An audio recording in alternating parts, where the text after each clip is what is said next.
কলকাতা হাইকোর্টের একটি ঐতিহাসিক রায় হয়েছে।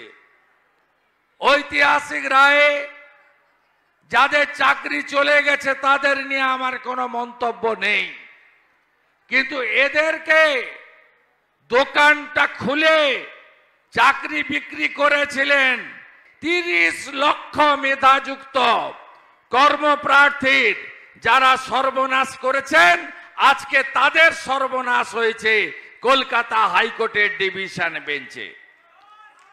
আমি আজকের এই রায়কে স্বাগত জানিয়ে বলবো, আর কি কোনো প্রমাণের অপেক্ষা আছে?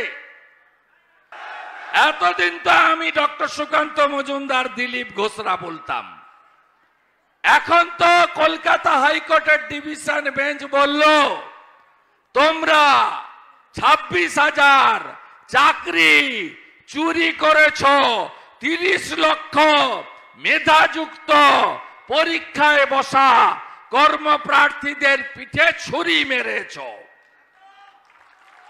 এখান থেকে 100 কিলোমিটার দূরে চাকুলিয়াতে তো চিৎকার করছে মমতা ব্যানার্জি,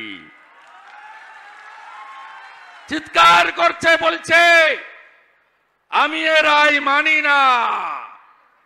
আপনাকে মানতে হবে না, আপনাকে আমি নন্দীগ্রামে হারিয়েছি 1956 ভোটে। আমি আর ডক্টর মজুমদার দুই ভাই মিলে আপনাকে প্রাক্তন করে ছাড়বো, আপনি শুধু দেখতে থাকুন।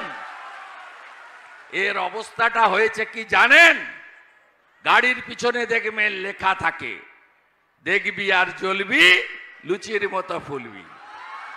এর অবস্থা তাই হয়েছে। এ সামলাতে পারছে না।